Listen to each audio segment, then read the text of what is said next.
bonsoir et bienvenue au sein de cette émission spéciale qui n'a pas pour objectif de nous ramener aux éléments douloureux de la nuit de vendredi à samedi en termes de souvenirs, mais surtout de nous permettre d'identifier les solutions de l'après-tempête Fiona. Fiona qui nous a laissé de graves séquelles. Et avant tout, j'adresse au nom de toute l'équipe de Canal 10 nos sincères condoléances à la famille de ce Bastérien qui a perdu la vie précisément à Rivière-des-Pères. Je salue aussi tous ceux qui sont à pied d'œuvre afin de faciliter le retour à une vie normale au sein des communes les plus touchées. De même, un grand merci de la part des sinistrés au niveau des associations qui ont déjà organisé une chaîne de solidarité afin d'aider les plus démunis. Et de manière plus générale et au-delà de la Guadeloupe, ceux qui ont apporté leur soutien. Je pense à nos voisins de la Caraïbe, je les cite, Sainte-Lucie, Porto Rico, Dominique, Cuba, Haïti, Montserrat. Je pense aussi à la communauté antillaise de l'Hexagone et tous les autres qui se reconnaîtront. Ce soir, un plateau avec des invités qui, chacun dans son rôle, aura à cœur de permettre que nous puissions identifier les actions qui seront mises en place au profit de notre territoire. 4 invités avec moi, un plateau riche et un plateau que j'ai eu à organiser pour que nous puissions être au plus près de nos réalités et surtout des solutions. Tout d'abord, le président de région Harry Chalus. Merci, Monsieur le Président, d'être venu, puisque je sais que vous arrivez juste. Vous avez eu le temps de circuler et de venir jusqu'ici. Merci d'être présent. Je remercie aussi le maire de la ville de Basse-Terre qui a fait aussi l'effort d'être ici afin de parler à sa population et de nous dire un petit peu comment les choses se sont déjà organisées et vont s'organiser dans les jours et les semaines à venir. De l'autre côté du plateau, j'ai Thierry Panol qui est un courtier en assurance. Donc, c'est vrai que lorsqu'il y a des catastrophes comme celle-ci, on s'oriente vers les assurances où on se dit mince alors, je ne sais pas si j'ai droit ou si je n'ai pas droit. Donc avec lui, nous essaierons de voir comment est-ce que les assurances doivent réagir à partir de ces catastrophes naturelles. Maintenant, Alain Andrea, qui est responsable de logistique du CORECA, une association reconnue en Guadeloupe et qui aura elle aussi, à nous parler un petit peu de ce qui sera déployé sur le territoire et notamment sur les communes les plus touchées. Merci, messieurs, d'être avec nous sur ce plateau. Je débuterai avant tout avec le président de région, Harry Chalus, qui est arrivé cet après-midi, Monsieur le Président. Vous n'étiez pas en Guadeloupe lorsque les choses se sont déroulées. Vous avez eu à gérer à distance les événements. Eh bien, bonsoir Madame Brossé, bonsoir à la Guadeloupe. Et comme vous, j'adresse mes condoléances à la famille du Bastérien qui a perdu la vie, où je me suis rendu cet après-midi avec une équipe d'élus régionaux et un élu de Basse-Terre, Monsieur Mio, qui était avec nous. Oui, c'est vrai que j'étais hors du département, donc j'ai dû écouter effectivement mon déplacement, un déplacement qui était très important car nous avions le Congrès des régions de France et ensuite la signature à Saint-Malo avec le maire de Saint-Malo de la Convention dans le cadre de la route du Rhum.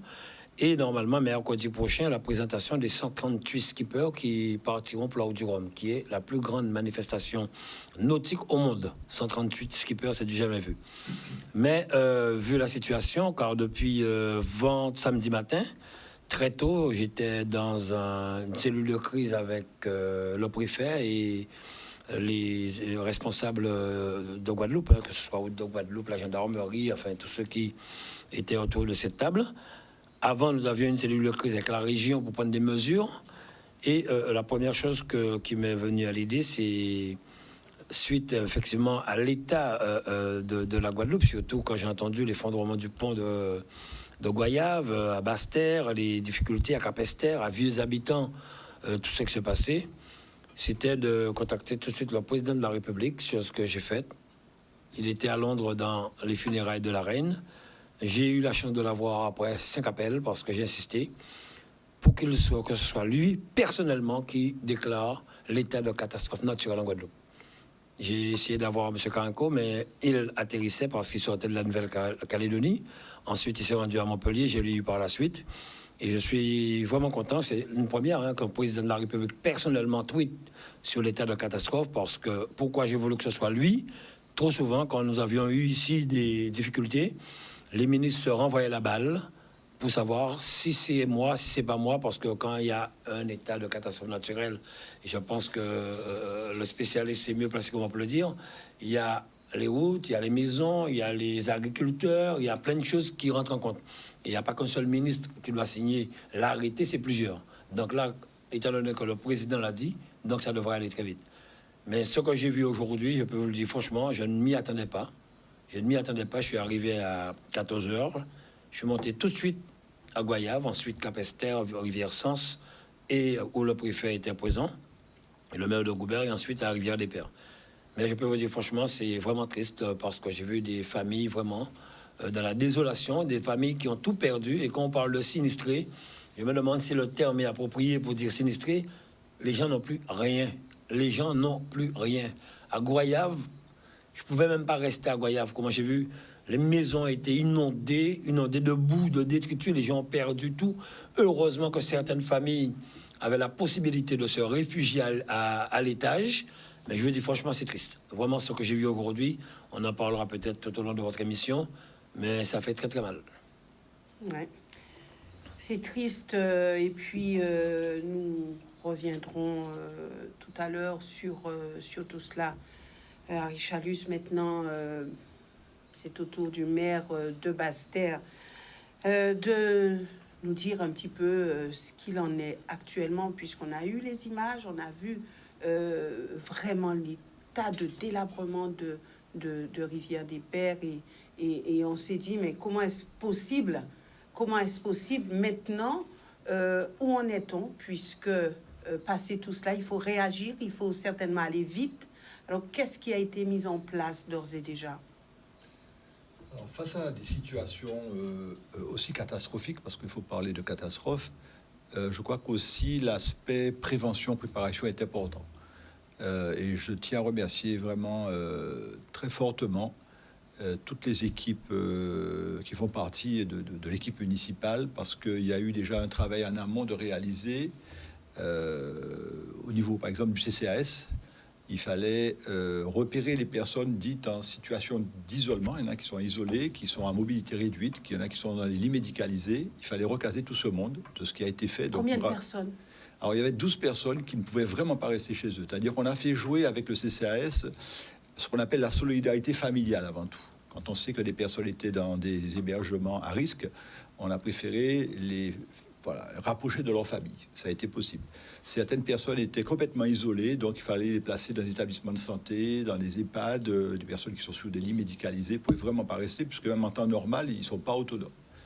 Ensuite, nous avons mis en place ce qu'on appelle les abris sûrs.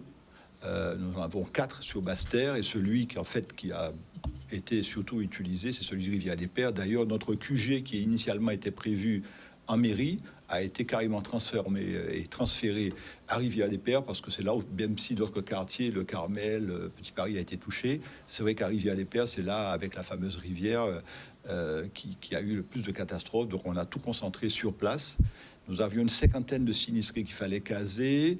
25 ont été hébergés dans cet espace qu'on appelle un espace sécurisé. C'est l'école primaire de Rivière-des-Pères, avec des élus qui sont restés sur place pour les assister. Beaucoup sont des personnes âgées, diabétiques, hypertendues, certaines dialysées. Il fallait prendre en charge toutes ces personnes. Donc, gros travail fait par le CCAS, par les élus.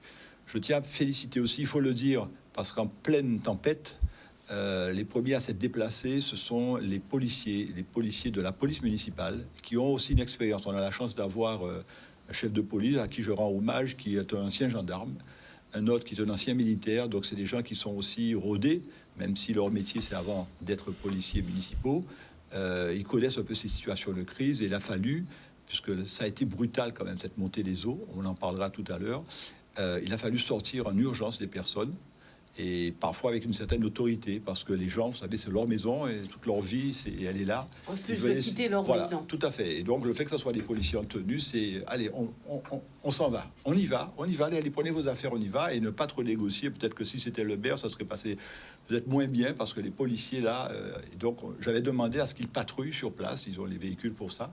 Et ça a été très important qu'ils soient sur place pour pouvoir mettre ces personnes dans une zone sécurisée qui était à Rivière-des-Pères, l'école de Rivière-des-Pères, qui n'a pas du tout été impactée, heureusement. Je crois que c'est très important. Ensuite, tout de suite, dès le lendemain, il fallait faire le constat, les services techniques. C'est un samedi, tout le monde était là. Là aussi, gros travail fait par les services techniques. Vraiment, je suis impressionnés. Bon, bien sûr, en situation de crise, il faut mettre les moyens. Ils étaient tous là avec leurs moyens. Et nous avions aussi, quelque part, anticipé, là, c'est un peu la partie anticipation, et prévenu 2 entreprises privées, parce qu'on a une certaine logistique, nous, les services techniques, mais qui sont les services techniques d'une municipalité. Nous avions positionné 2 entreprises privées qui avaient des moyens lourds, pelleteuses et gros camions, pour être à côté en stand-by, près de Basse-Terre, près de Rivière-des-Pères, parce qu'on sait que c'est une zone à risque. Il y a eu Marilyn, il y a eu... et de suite, ils ont pu intervenir pour pallier déjà aux premières urgences. Après, nous avons la solidarité, on a eu l'occasion de le dire, qui s'est exprimée avec les autres collectivités, avec l'État. Ils sont tous venus constater. Et là, il y a une grosse logistique maintenant qui est mise en place avec Route de Guadeloupe, avec l'État, la région, le département et bientôt l'État, puisque C'est la région. voilà, la région, voilà. Et donc, Route de Guadeloupe. Et après, l'État est venu. Ce matin, nous avions la visite du préfet. Et l'État, comme l'a dit Richard Luce, président de région, de calamité a été prononcé, donc ça sera important. Et puis, je viens d'avoir le préfet qui était avec nous toute l'après-midi, toute la matinée, qui nous confirme que le RSMA viendra en renfort aussi, parce que le chantier est énorme. Nous avons besoin de la solidarité de tous pour que les choses se normalisent le plus vite possible. Le chantier sera bien plus long qu'on ne le pense. C'est-à-dire bien plus long. Est-ce qu'on vous donner un délai? Est-ce qu'on peut déjà se dire qu'il faut beaucoup de temps, des mois ou des semaines? Ce qui est très important lorsque vous êtes face à quelque chose aussi brutal, c'est qu'il y ait une bonne coordination. Et là, c'est très important, c'est-à-dire que la priorité, il faut aller par étapes. Vous savez, moi, je suis cardiologue de formation, j'ai beaucoup travaillé dans les services de réanimation. Il y a l'urgence. Il faut pallier à l'urgence. Le malade est très souffrant, il faut le sauver. Et après, il y a la phase de consolidation, de récupération, de convalescence, de cicatrisation. Et là, on est en pleine urgence. Il y a des gens qui, à Rivière-des-Pères, n'ont pas d'eau, n'ont pas d'électricité, n'ont pas de quoi se faire à manger. Donc là, il faut distribuer les repas, il faut être présent, il faut sécuriser certaines zones. On va en parler tout à l'heure. Il y a des ponts qui sont fragiles et on le découvre petit à petit. On fait un premier constat au petit matin et on se rend compte qu'il y a le pont sur le boulevard qui est dangereux. Donc il a fallu sécuriser. Ça, c'est très important. Le plus important actuellement à Rivière-des-Pères, c'est libérer les accès. Comme l'a dit le président de région, il y a parfois un amoncellement 2 mètres à 2 mètres de sable qui sont partis de la rivière. Il faut libérer les accès principaux, la rue Jean Jaurès à Rivière-des-Pères, pour permettre ensuite aux petits camions de passer dans les petites ruelles et aller secourir les personnes. Et ce qui est extraordinaire, il y a une vraie solidarité. Nous avons eu l'occasion d'exprimer notre solidarité avec la famille du patient, la personne qui a disparu, effectivement, qui est noyée, qu'on a récupéré hier. Mais cette solidarité, il y a déjà les autres communes qui sont venues. Les gens entre eux ont été très solidaires. Maintenant, ce qui va aussi manquer, deuxième souci, c'est celui de l'eau, parce que pour pouvoir nettoyer sa maison, passer... Et donc ça aussi, c'est un deuxième souci. Donc, libérer les accès pour permettre aux camions de venir, les petites ruelles, les prendre en charge, et puis l'eau, ça c'est une vraie aussi priorité pour nous actuellement sur le site de Rivière-des-Pères. Alors, juste pour rester sur Rivière-des-Pères, comme nous sommes là-dessus, c'est vrai, comme l'a dit le maire, c'est qu'il y a peut-être une dizaine de familles, effectivement, qui ont dû reloger, mais ce sont toutes les personnes qui habitent à Rivière-des-Pères qui sont sinistrées. D'autres ont eu la chance d'avoir des familles qui les ont recueillis. Toutes les personnes-là sont sinistrées. Et une chose importante... Vous avez fait le tour? Ah oui, j'ai fait le tour cet après-midi. Je peux vous dire franchement, c'est catastrophique, vraiment catastrophique. J'ai vu des choses, mais ce que j'ai vu à Rivière-des-Pères et à Goyave, je sais pas, ce que je verrai demain, mais vraiment, c'est catastrophique. Et quand le maire parle de libérer les accès, c'est vrai, parce qu'on ne peut pas circuler. Et l'important actuellement, c'est pouvoir remettre en état la voie sur Berge, déjà, parce que comme il l'a dit, le pont de Rivière-des-Pères est fragilisé, donc on circule sur une voie. Mais le pont de Calbassier s'est effondré aussi. Calbassier, il y a un gros trou, je ne sais pas si vous l'avez vu. Et dès demain, nous mettons une équipe dessus. La région mettra une équipe dessus. Et aujourd'hui, nous avons mis une entreprise EDT sur le terrain à Rivière-des-Pères pour accompagner la ville de Basse-Terre et les familles bastériennes. Et je leur ai demandé de rester sur place tant que ce ne sera pas nettoyé convenablement. Mais le gros travail, comme le disait le maire, c'est surtout après, au niveau de la rivière, les pierres d'une tonne, 2 tonnes qu'il faudrait déblayer. J'ai été sur le terrain avec le maire dans le cadre de la région à domicile. Je n'ai pas reconnu où j'avais été.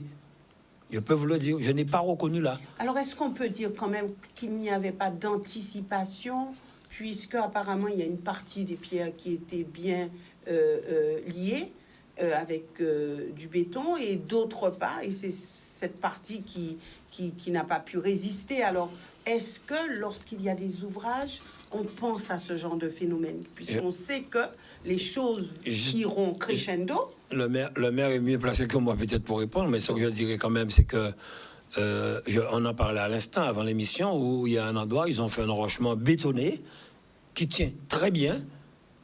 Je sais qu'au niveau de la mer, on ne peut pas bétonner les pierres, mais à ce niveau de la rivière, je pense qu'il y a un travail à faire. Bon, je ne suis pas technicien, je ne parlerai pas de cela. Ce qui est important, c'est que c'est parti. Il faut par la suite sécuriser les familles.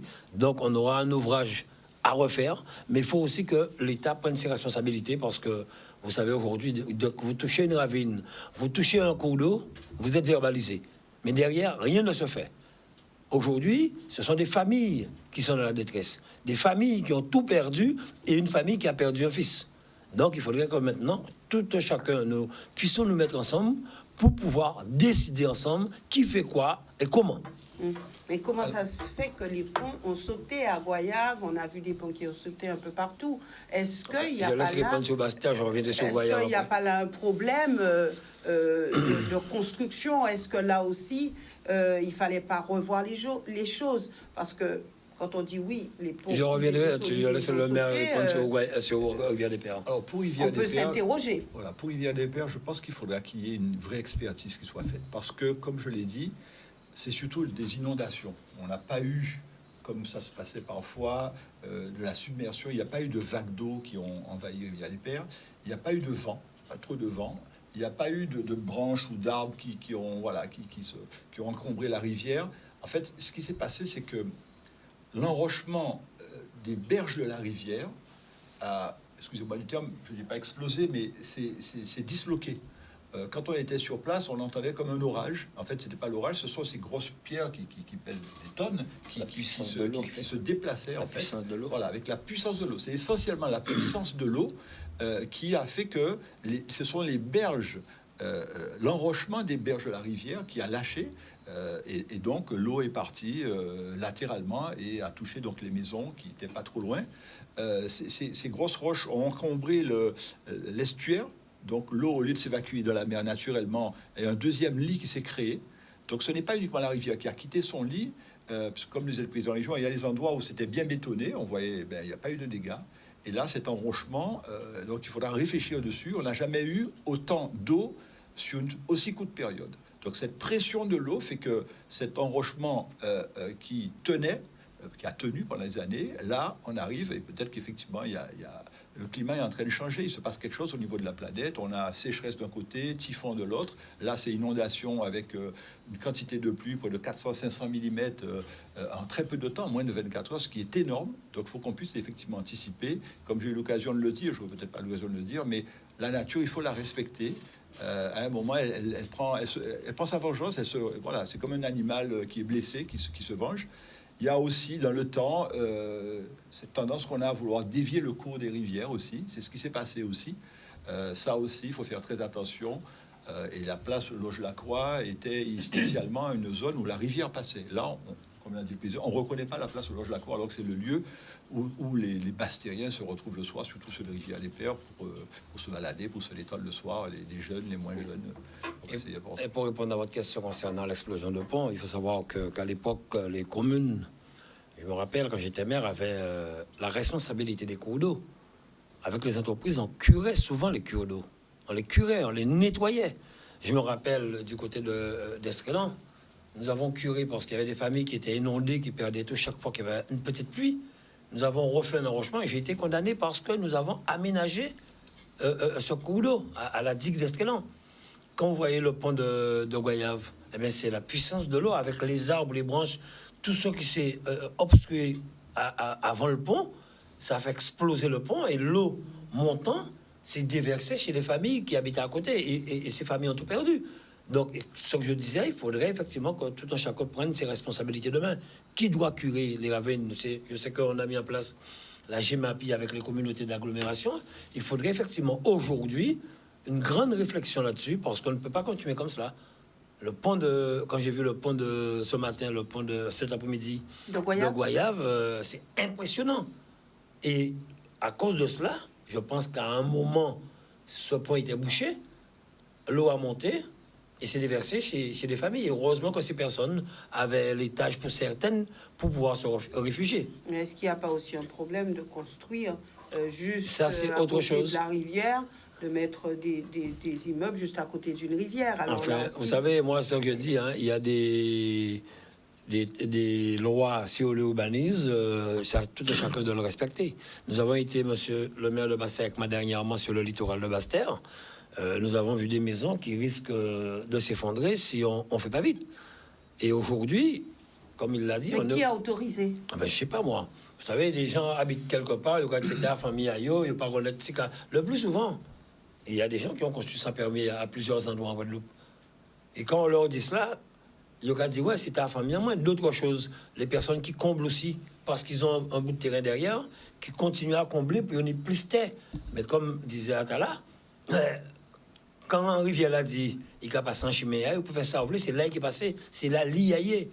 Donc, maintenant... Quand c'est un immeuble, ce ne sont pas les personnes... Non, si un immeuble a été construit là, c'est qu'il y a eu un permis de construire. Donc, oui, là, qui a donné le permis de construire? Si on a donné un permis de construire, c'est parce que le terrain était constructible, à ma connaissance. Voilà. Ouais. Bon, on va dire ça et je reviens avec vous d'ici quelques instants, puisque lorsqu'il y a ce genre de problème, alors c'est vrai qu'on cherche qui peut faire quoi. Alors on tourne les yeux premièrement vers la région, en disant vers le département sur l'aspect social, en disant oui, la région, il faut qu'elle se mobilise, etc. Ensuite, vers le maire. Et puis, on pense aussi, pour ceux qui sont assurés, aux assurances. Alors, là aussi, il était important d'avoir quelqu'un qui s'occupe de ça. Et j'ai eu à vous avoir sur ce plateau Thierry Panol pour nous parler, nous expliquer un petit peu les choses, mais... quand on entend les propos du président de région et du maire de Basse-Terre, on peut se dire que il y a une espèce de fatalité dans les choses, ou est-ce que ce sont les assurances qui ont quelques failles, je dirais, puisque certains disent oui, mais nous, les assurances refusent et le président de région l'a dit tout à l'heure, les assurances refusent de nous assurer parce que nous sommes dans des zones qui ne sont pas prises en compte, etc. Alors, expliquez-nous concrètement comment ça se passe. Ici, en Guadeloupe, est-ce qu'on a une réelle difficulté avec les assurances et qu'est-ce qui se passe concrètement? Alors, bonsoir à tous. Concrètement, ce qui se passe, c'est que il y a des lois qu'il convient de plus en plus de respecter, des règles qu'il faille aussi, dont on doit aussi tenir compte, dans la mesure où les choses, la vie est de plus en plus organisée et on ne peut pas faire comme avant. Le comme avant a permis bien souvent de ne pas être assuré ou de l'être à minima ou de profiter de situations urbanistiques qui n'étaient pas bien définies. Maintenant, on ne peut pas passer à côté des choses. Donc les assureurs... Il faut obligatoirement assurer ses biens, c'est ça? Alors, il est recommandé d'assurer parce que quand on a fait l'effort de construire sa maison, c'est bien souvent par un processus d'économie, de concours bancaire. Donc quand on a réalisé cette opération, il faut penser à la protéger, à la conserver. Et ça peut passer par un contrat d'assurance. Donc, dans certains cas de figure, c'est obligatoire. Dans d'autres cas, tel n'est pas, notamment, l'obligation n'est pas de mise. Dans tous les cas de figure, il faut, à mon sens, qu'au bout d'un moment et dans ce qu'il faut faire évoluer au niveau de la société, qu'il y ait une prise de conscience pour se dire qu'on doit se diriger vers l'assurance. Je n'en parle pas pour Prise ma de chapelle. conscience de la part de qui? Ben, par tout un chacun. Tout un chacun, et je n'entends pas prêcher pour ma chapelle, mais pour se dire que quand ces phénomènes arrivent, à condition de ne pas avoir de victimes, la seule tranquillité qu'on puisse avoir, c'est de savoir qu'on a une source de financement qui ira réparer. Et ça passe par les assurances. Sauf que les assureurs ne peuvent pas assurer ce qui n'a plus de caractère aléatoire. Et quand on sait qu'en tel et tel endroit, systématiquement, il va y avoir des dommages, au bout d'un On moment, n'assure pas. au bout d'un moment, l'assureur, et je précise que je ne suis pas notamment assureur, mais courtier d'assurance, donc on est dans le champ de service à notre clientèle. Au bout d'un moment, l'assureur se dit, oui, mais vous me demandez d'assurer cette voiture-là, c'est la prise en charge de ce qui va conduire, mais chacun qui a conduit, il y a un accident. Donc on sait que chaque fois qu'il y aura une intempérie particulière quelque part sur certaines zones, les mêmes personnes qui ont été sinistrées une fois, deux fois, trois fois, c'est elles qui repassent encore au service. Donc au bout d'un moment, ce n'est plus gérable. Au Donc, bout d'un moment, on dit non, on vous assure plus. au bout d'un moment, c'est plus possible parce qu'en fait, quand je parle du caractère aléatoire, ça veut dire qu'un véhicule était assuré et le conducteur peut faire un accident, comme aussi ne peut pas faire l'accident, donc il n'y a pas de certitude. Mais on se rend compte maintenant avec les changements climatiques qu'il y a des zones qui seront toujours sinistrées. Oui, mais les gens ont leur maison à côté, par exemple, de rivières et tout ça. C'est pas de leur faute d'habiter là.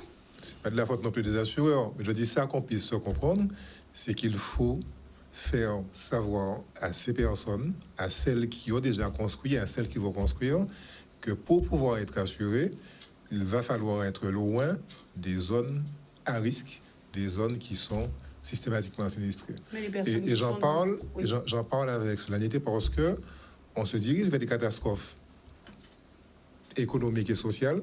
Ça veut dire que quand, je vais passer sur un autre chapitre, quand il est question, par exemple, de faire un prêt pour construire sa maison, ou acheter un véhicule, les banques vous demandent l'attestation d'assurance comme quoi en cas de décès, le prêt sera couvert. Ce qui va se passer, qui est en train de se faire, c'est que quand maintenant il s'agit d'assurer une maison ou une entreprise, ça se fait sur la base du positionnement géographique de l'entreprise. Donc on a les coordonnées GPS de chaque maison, de chaque entreprise, pour savoir où elle est positionnée, et c'est en fonction des coordonnées GPS, de la localisation GPS, qu'on assure ou pas. On en est là. Donc ça devient grave. La fois dernière, on a vu, je crois que c'était Brico Déco à Petit Pérou à Bim. On sait que c'est une cuvette. Brico Déco a une manière aléatoire pour pouvoir dire, en tant que Guadeloupéen, en tant qu'acteur économique, il y a des réflexions à pousser qui sont plus urgentes que ce qu'on pourrait imaginer. Mais ça veut dire que demain, le docteur Atala, il veut acheter à Saint-Martin ou construire à Saint-Martin sa maison. Il voulait mieux savoir si cette maison-là où il est sera assurable avant de s'engager en termes financiers. Mais c'est quand même assez bouleversant, assez grave. Ce qui voudrait dire que les gens qui sont à Rivière-des-Pères ne pourront jamais assurer leur maison. C'est pas possible. C'est pas possible. C'est même pas cela. Je pense que, en fonction de ce qu'il dit, il y a un mot important qu'a dit Thierry. Pas obligatoire, mais recommandé. Ah oui, tout à fait. Il y a beaucoup de gens qui ne sont pas sûrs en Guadeloupe. Et qui sont dans des zones vraiment normales. Hein. Ce qui est important, il faut s'assurer. Et le plus souvent, on vous dit, vous pouvez assurer tout ce que vous avez dans la maison. Bijoux, votre linge, tout. Il y a des gens qui sont assurés à Rivière-des-Pères. Il y a d'autres qui ne sont pas assurés. Rivière-des-Pères, comme on le dit, effectivement, bon, il y a eu des difficultés, mais c'est une zone, si, comme l'a expliqué André Atala, les choses sont faites convenablement pour que la rivière puisse s'écouler convenablement, il n'y a pas de problème là, après. Mais il faut que ça soit fait dans de bonnes conditions. Ce qu'il veut dire, lui, c'est quand vous connaissez que telle zone présente des risques, et vous construisez quand même là-dessus. Surtout que si la zone n'est pas constructible. L'assurance te dit que la zone n'est pas constructible, mais pas assez. Et quand on a déjà construit, il faut trouver quelqu'un qui se jettent à l'eau pour vous assurer. Ça arrive, hein? Ça arrive. Sauf que ce qu'il faut se dire, c'est que le contrat d'assurance, il reste clair en la matière. Et dit, alors, il y a un souscripteur, enfin, un candidat d'assurance qui veut être couvert. Le contrat peut se faire, signé, payé. Il y a des conditions. Il y a des conditions qui sont édictées. Et le jour du sinistre où l'assuré vient déclarer, oui, bon, voilà ce qui s'est passé, on va lui dire, oui, mais vous savez, la maison construite qui vous appartient, qui est à moins de 500 mètres de la mer ou de tel rivage, pas couverte.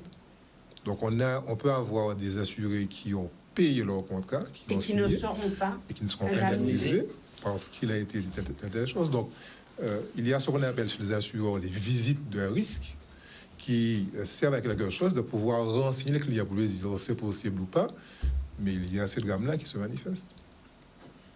Alors, est-ce que ça se passe aussi au niveau des bâtiments communaux et tout ça? Est-ce que vous avez des difficultés pour assurer les bâtiments?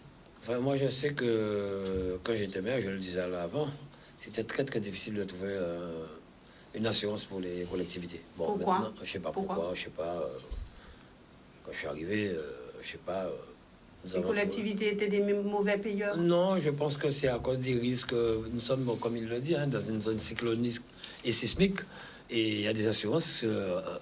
Assurer une maison, quoi, une petite maison, une villa, et assurer peut-être 20 écoles, la mairie, les restaurants, c'est pas une petite affaire, hein, pour une assurance. Si demain il y a un problème, il y a des assurances. Bon, aujourd'hui, avec le code des marchés, il y a des appels d'offres qui sont lancés pour les assureurs.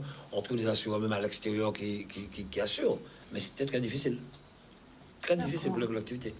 Alors, nous, pour Basse-Terre, tous les bâtiments dans lesquels on a des agents sont assurés. Et il y a même des secteurs qu'on a préféré abandonner parce qu'on n'avait pas la garantie qu'ils seraient assurés. Donc, il y a des anciennes écoles, pour l'instant, qu'on est en train de revoir leur destinée. Mais les locaux actuellement au niveau de la ville de Basse-Terre, soit la mairie et les annexes, c'est-à-dire la police, la maison du patrimoine et tout, on vient de valider tout ça, c'est assuré. Et puis j'espère, si jamais il se passe quelque chose, que l'assureur jouera le jeu. Ne fera pas mal d'arrière. Oui, donc quand on entend tout cela, hein, puisqu'il y a des gens qui ont perdu véhicules, qui ont perdu maisons, qui ont perdu tout ce qu'ils ont. Alors pour ceux qui sont assurés, le cas sera étudié, c'est bien cela? Pas de problème, tout à fait.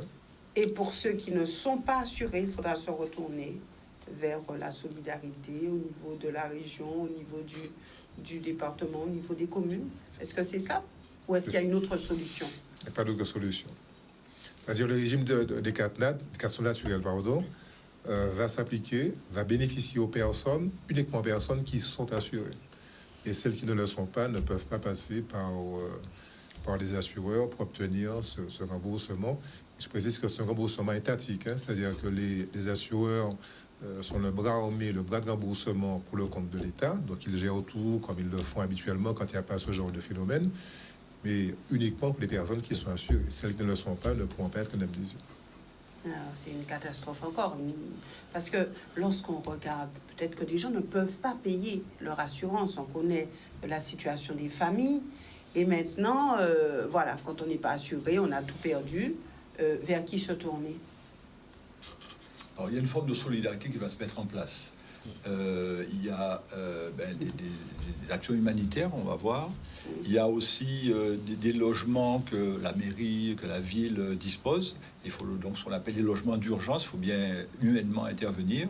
Il y a la solidarité avec les autres collectivités.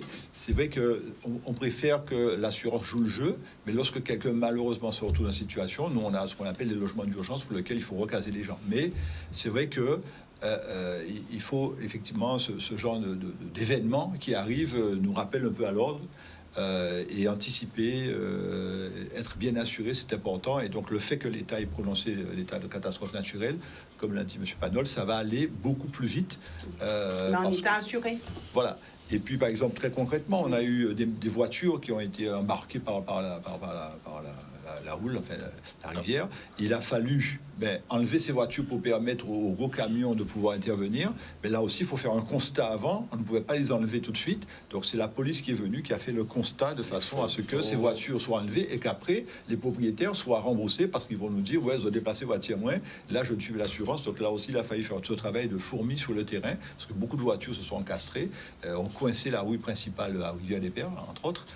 Il a fallu faire ce constat avec des photos et tout, et la police pour pouvoir permettre aux structures lourdes d'enlever ces voitures pour ensuite commencer à faire les travaux pour permettre l'accès. Nous arriverons tout à l'heure aux associations, mais est-ce qu'on peut se tourner vers la région? Enfin, j'aimerais qu'il parle, parce qu'on en parle, et je reviendrai après. Parce pour la région, oui, pour la région, d'accord. Alors, le CORECA. Oui, alors, bonsoir, non, je ne suis pas impatient. Bonsoir, je vais quand même, au nom de tous les membres du CORECA, saluer et avoir une grosse pensée pour tous les Guadeloupéens qui sont en grande difficulté, particulièrement ceux qui sont endeuillés lors de ce drame qui nous touche tous. Et c'est là où le CORECA a toute sa place pour faire jouer, justement, monsieur le maire le disait, la solidarité. Donc une solidarité guadeloupéenne, une solidarité traditionnelle.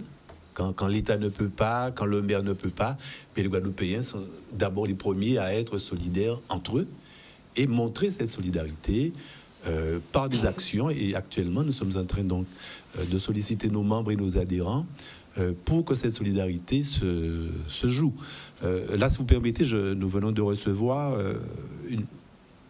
un appel d'Haïti qui, effectivement, nous demande d'adresser, en tout cas au maire de Guadeloupe et aux différents responsables, en disant donc c'est une Guadeloupe meurtrie que je vois, les dégâts sont considérables. En mon nom et en celui des maires, je partage ce moment douloureux avec vous, espérant que des efforts seront conjugués pour venir en aide à la population. Courage, donc, Norbert, de l'Association des maires de Grand-Anse en Haïti. Donc déjà, il y a une solidarité de principe, une solidarité morale, et ensuite vient la solidarité physique et numéraire. Et je voudrais rappeler, qu'en cette circonstance, c'est la règle des 72 heures qui vaut. C'est-à-dire là, vous les responsables, et nous tous, nous avons 72 heures pour agir. Parce que la population meurtrie, elle est en état de choc. Un état de choc physique et un état de choc moral. Et quand après 3 jours, on est dans la boue, quand après 3 jours, quelqu'un n'est pas venu emmener quelque chose, et je rappelle aussi que nous avons beaucoup de gens en situation de handicap, solitaires, qui doivent être secourus, visités. Il nous reste encore 12 heures. Il nous reste 12 heures pour donner un signal fort à la population pour dire oui, nous sommes là. Et je voudrais bien, effectivement, au nom du CORECA, rappeler cela et encourager à cette solidarité guadeloupéenne qui a montré qu'elle pouvait faire face. Donc, dans l'immédiat, au CORECA, nous n'avons pas de gros moyens, mais nous pouvons déjà demander aux gens de se préparer pour que nous ayons dans les meilleurs délais du matériel scolaire, de l'eau et des vêtements, parce que l'urgence actuellement, c'est ça. Le reste, j'allais dire la puissance publique, la puissance des collectivités peut le faire. Mais si nous voulons que les écoles soient opérationnelles, il faut que les écoliers soient opérationnels, il faut que les routes soient opérationnelles, et il faut de l'eau, il faut des vivres en urgence. Et donc, c'est cela, en fait, que le CORECA voudrait porter comme parole, et que nous sommes aux côtés des collectivités, et que le reste, c'est du travail. Voilà. Est-ce que vous avez déjà mis en place certaines actions, ou est-ce que vous attendez que les collectivités... Alors, c'est en train de se faire en partie. Bon, le président n'a pas pu venir parce qu'il est actuellement en train donc de travailler sur cela. Mais c'est vrai que je pense que dès demain, nous aurons un lieu, un point qui sera donc identifié pour que ce travail puisse se faire. Et nous sommes toujours à la disposition donc des collectivités pour une partie de ce travail, puisque le CORECA, lui tout seul, ne pourra pas assumer toute la tâche, mais nous sommes volontaires et déterminés à être présents dans cette chaîne de solidarité. Enfin, de toute façon, la région a toujours été partenaire du CORECA. Une leçon encore, rassurez-vous. Alors, juste pour revenir sur la question posée, c'est vrai, une famille sinistrée, qu'on le veuille ou non, le premier responsable, c'est le maire. On le sait, le maire est responsable de sa population, de sa commune. Et comme l'a dit André Attala, il y a d'autres partenaires qui viennent. Dans le cadre de ce que nous vivons actuellement, il est clair que nous serons aux côtés des collectivités. Nous avons déjà mobilisé tout le personnel adéquat en fonction des situations. Route de Guadeloupe a fait un travail considérable et formidable depuis le passage de cette tempête sur le terrain, aux côtés des autorités, que ce soit de l'État et des communes. Toutes les équipes de Route de Guadeloupe que je tiens à féliciter, qui ont fait un très gros travail rapide pour déblayer les routes, permettre aux gens de circuler où on ne pouvait pas circuler, baliser un peu comme ils le font. Et les services de la région, tous les directeurs étaient mobilisés aussi, que ce soit pour les écoles. Alors, dès nous sommes quoi, dimanche, enfin là, dès aujourd'hui, nous avons effectivement mis une équipe sur le terrain, comme je l'ai dit, à Rivière-des-Pères. Nous allons voir demain en réunion comment accompagner les familles aussi à nettoyer leur maison, parce qu'effectivement, il n'y a pas d'eau, il faut le dire. Il n'y a pas d'électricité. Donc, peut-être trouver des entreprises. Donc, toutes les entreprises qui ont des marchés à la région seront mobilisées en fonction des possibilités, des demandes. Que ce soit de Goyave à Sainte-Rose, enfin, nous prendrons notre responsabilité pour accompagner les familles et les communes. Je l'ai dit, le pont de Calbassier, parce que là, Bastar a un très gros problème, c'est les deux ponts. Si un camion passe à Calbassier, le pont s'effondre, c'est fini. Bastar est coupé. Et de l'autre côté, c'est le pont de Rivière-des-Pères qui menace de s'effondrer. Donc, sur ces deux portions de route, les gens circulent qu'à gauche. Ça veut dire que donc actuellement, nous sommes en train de faire des travaux rapidement. Les travaux que nous avions vus la dernière fois pour qu'il y ait une déviation du côté de la piscine, pour que les gens puissent sortir après le pont, pour ne pas enclaver Baïf, parce que le pont, il y a une seule voie. Et tout de suite, je veux le dire, monsieur le maire, nous avons eu une réunion, et demain, nous aurons une autre réunion pour voir comment tout de suite attaquer la reconstruction de ce pont de Rivière-des-Pères et aussi finir les travaux que nous avons été visités dernièrement, et pourquoi pas reloger les familles que nous avons vues qui risquent aussi de perdre leur maison. Concernant l'eau, nous avons mobilisé les équipes aussi pour accompagner le SMGA. Nous allons les accompagner. Et de notre côté, j'ai demandé à chaque maire d'identifier les familles sinistrées, réellement sinistrées. Et tout de suite, nous allons actionner les 4% de l'octroi de mer pour vous accompagner, à accompagner les familles. Donc nous allons voir cela. Et dès demain matin, avec mes directeurs, nous allons voir comment remettre en place, parce que je le dis, la région est responsable de l'économie, de la formation et certaines autres choses. Le département, c'est le social.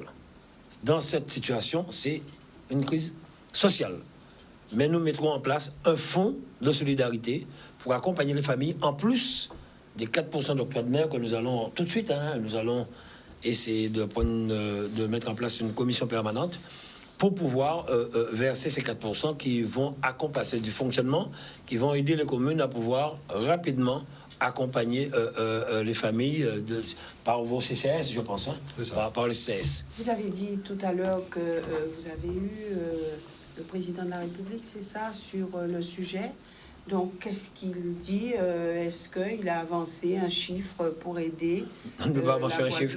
On ne peut pas avancer un chiffre tant qu'on n'a pas fait l'état des lieux. C'est pas à lui d'avancer des chiffres. Là, maintenant, c'est au ministre concerné. Bon, le ministre de l'Outre-mer qui sort de la Nouvelle-Calédonie, qui viendra en Guadeloupe, verra, constatera suite au rapport qu'on lui fera le préfet. Et par la suite, en fonction de cela, parce que nous parlons de famille, mais j'ai vu des bananes couchées, j'ai vu des récoltes couchées, il y a des agriculteurs, il y a des éleveurs qui ont perdu aussi leurs animaux. Il y a des commerces qui ont été touchés.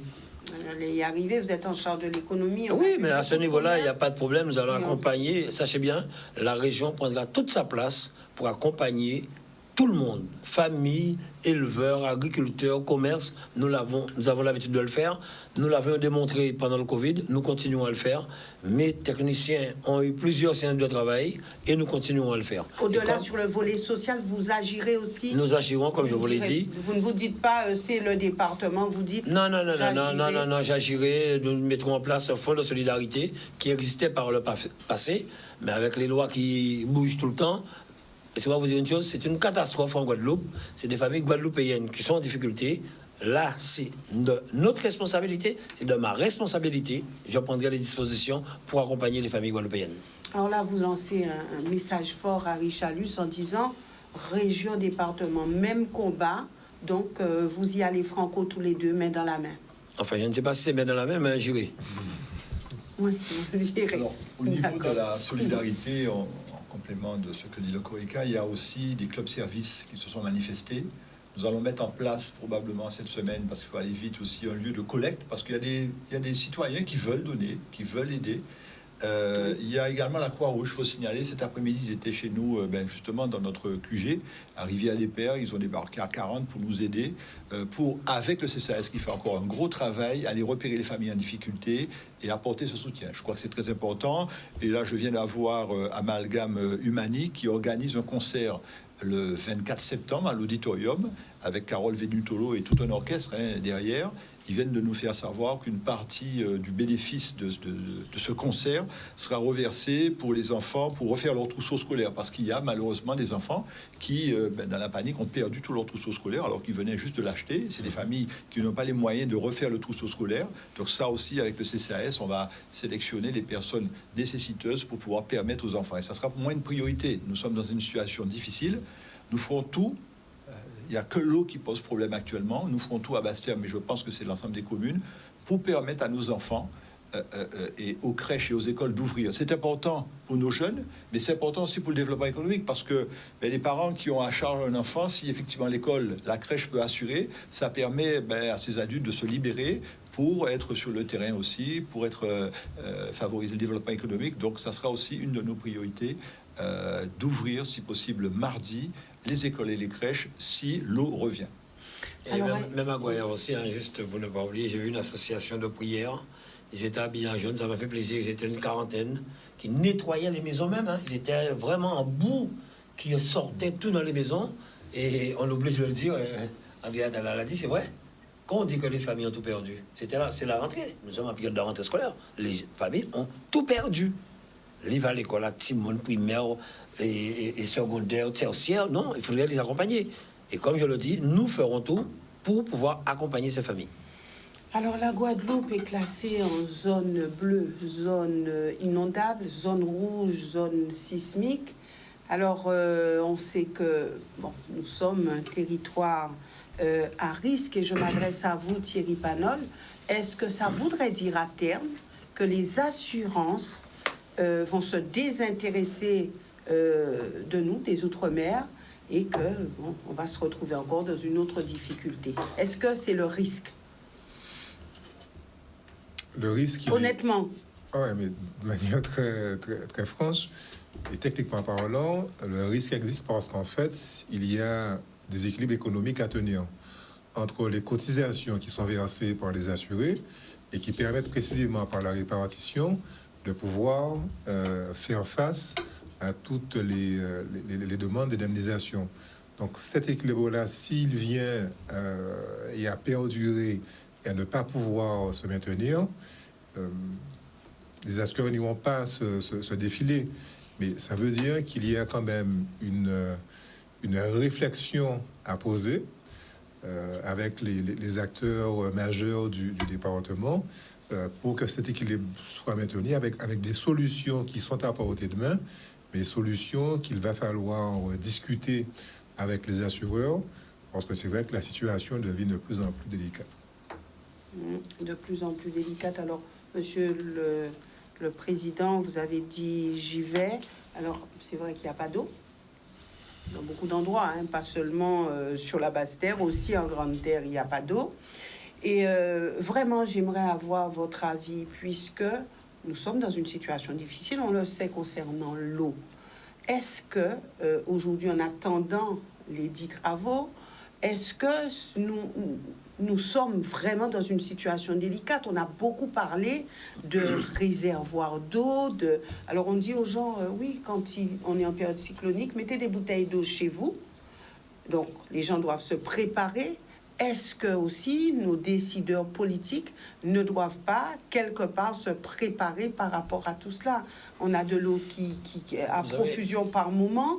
Est-ce qu'on peut pas stocker de l'eau? C'est pas par moment, on a de l'eau à profusion, on a beaucoup d'eau en Guadeloupe. Pour pallier à ce genre de situation. D'autres l'ont dit avant moi, on n'a pas de problème d'eau en Guadeloupe, hein, on a un problème de canalisation. Nous avons pris notre part depuis tantôt. Hein, ce sont des centaines, je le dis, des centaines de réservoirs, de cuves que nous avons mis à disposition des Guadeloupéens. Et encore, il y a une semaine, nous avons voté pour plus de 350 familles où la région met entre 2 000 et 3 000 euros sur des citernes que les personnes commandent. Donc ce sont des centaines et des centaines de citernes que nous avons déjà mis chez les gens. Aujourd'hui, dans le cadre de cette tempête, nous, effectivement, ils ont même demandé à mettre des citernes aussi à Rivière-du-Père pour les personnes qui en auront besoin et dans des autres secteurs, comme à Goyave. Mais pour aller vite, pour réparer ces canalisations, la région a mobilisé 3 entreprises GTC, AquaTP, la Sogetra, pour accompagner le SMGA, notamment sur Goyave, parce qu'il y a une canalisation qui s'est coupée sous le pont, où l'eau ne passe plus. À Papaye, c'est à Saint-Claude. Oui, c'est à Saint-Claude. C'est Batouba. Voilà, Batouba. Le problème, c'est que c'est la rivière qui a retrouvé son lit initial. Quelqu'un en parlait. Donc, le capteur ne prend plus l'eau dans la rivière. Je ne sais pas si tu es informé.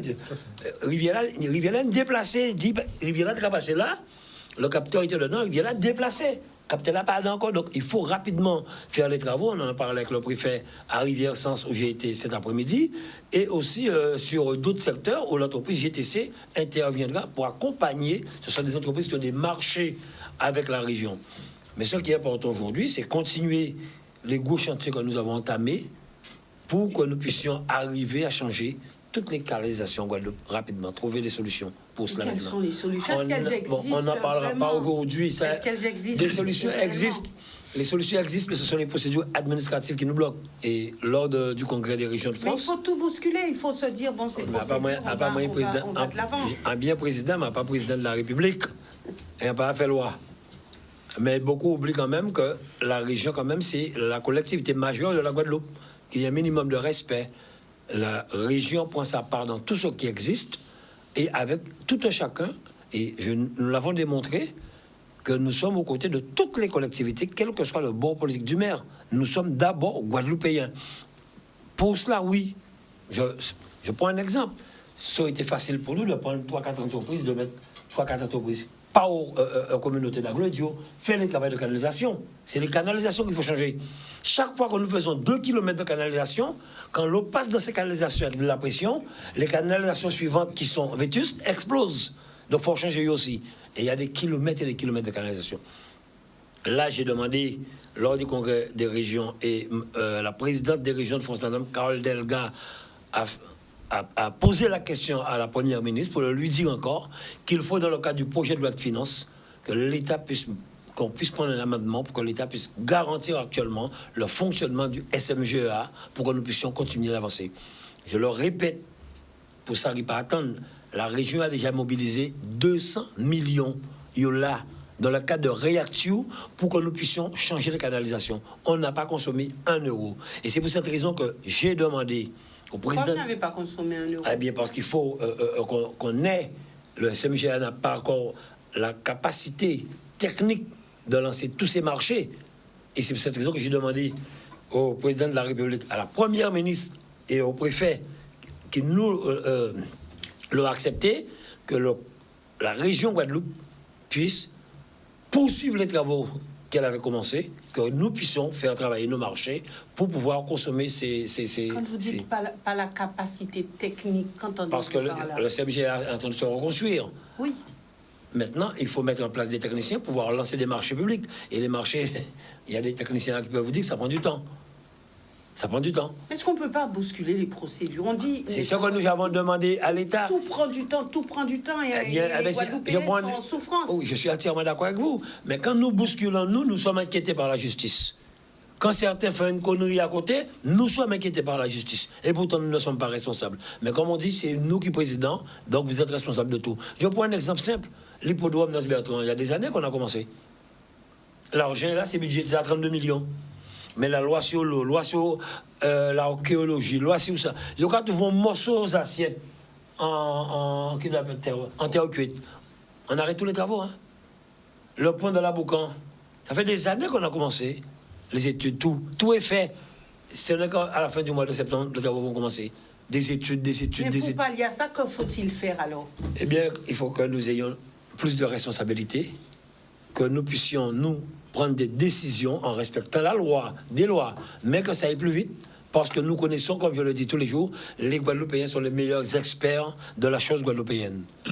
Il faut nous faire confiance à un certain moment. Quand on dit plus de responsabilités, Eh bien, qu'entendez-vous par là? Eh bien, quand nous parlons de domiciliation de certains pouvoirs, quand on parle d'autonomie, on parle d'autonomie sur certaines choses. À part l'autonomie, comme on dit, l'autonomie, puis aussi ça, non.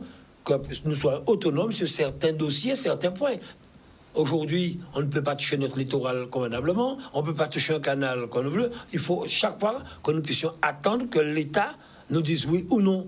Et puis, il y a des choses que nous pourrons prendre en charge, gérer nous-mêmes en respectant les lois avec des techniciens de compétences qui sont des Guadeloupéens. Mais il y a quelque chose qu'on ne comprend pas. L'État dit Nous oui. sommes en train de travailler dessus actuellement. L'État dit oui aux élus, prenez vos responsabilités. Et le président l'a répété encore, prenez vos responsabilités. Je n'ai pas entendu ça, moi. Si c'est vous qui le dites, je n'ai pas entendu ça. L'État n'est pas responsable, par exemple, au niveau de l'eau. Ça a été dit par l'État, prenez vos responsabilités.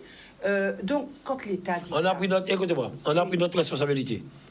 Il faut pas dire n'importe quoi. Et des fois, je le dis, que les journalistes sont là pour informer la population et pas désinformer en général. On oublie souvent. On oublie souvent certaines choses. Rappelez-vous, les présidents d'agglomération avaient voté pour la création d'un syndicat, SMGR. On s'est dit que Eau d'Excellence n'entrera pas tout de suite parce que Eau d'Excellence fonctionnait bien, 120 agents, ce qui soulagera les finances du syndicat. Qu'est-ce qui s'est passé? L'État fait font loi, eh bien, mais nous, à Babla actuellement. Alors, il ne faut pas dire n'importe quoi. Ça, on oublie de le dire. Alors, je ne suis pas arrivé là. Je dis que... Quand vous dites l'État dit prenez vos responsabilités, oui. On a pris nos responsabilités, et bien par derrière, ils ont créé un syndicat sans prendre de garantie financière derrière. Voilà. Donc, ils vous ont court-circuité. Voilà. En vous disant prenez. Eh bien, c'est pour cette raison que, actuellement, pas les régions ultramarines, parce que les gens pensent que c'est nous. Toutes les régions de France demandent actuellement à avoir plus de responsabilités pour l'état de catastrophe naturelle. Effectivement. Pourquoi il n'y a pas une mesure où c'est le président de région qui peut déclencher ça dans sa région? Quand il y a le gros problème, c'est le président de région. Tout le monde est président de région. Mais à certains moments, on passe derrière, c'est l'État. Mais aujourd'hui, nous démontrons qu'on le veuille ou non. N'en déplaise à certains que depuis que nous sommes là, nous faisons beaucoup pour la Guadeloupe et nous continuerons à faire dans les limites de nos responsabilités et possibilités. Quand Lucette Michaud-Chevry s'était battue... Il y a des années, il y a beaucoup de lois qui n'existaient pas. La loi MAPTAM n'existait pas, la loi Notée n'existait pas. Les choses ont évolué. Avec, par exemple, je prends un exemple, j'ai entendu beaucoup, c'est vrai, paix à son âme, que le président de Proto a construit beaucoup de lycées. Mais avec l'argent de 2 lycées aujourd'hui, on aurait construit 40 lycées. C'était en francs, il y a de la non-euro. Ne comparons pas ce qui n'est pas comparable. Il y a des choses qui ne sont pas comparables, ne comparons pas. Chaque personne, chaque temps, chaque loi, et on applique. Voilà. Eh bien, nous sommes actuellement... Il faut approfondir, il faut continuer, c'est ça? Voilà. Ben, nous nous battons pour cela, pour faire comprendre. Il y a des choses que nous pourrons gérer nous-mêmes. Il faut qu'on aille vite. On a la chance aujourd'hui, je le dis, d'avoir des marchés en cours où on a commencé à nettoyer Rivière-des-Pères.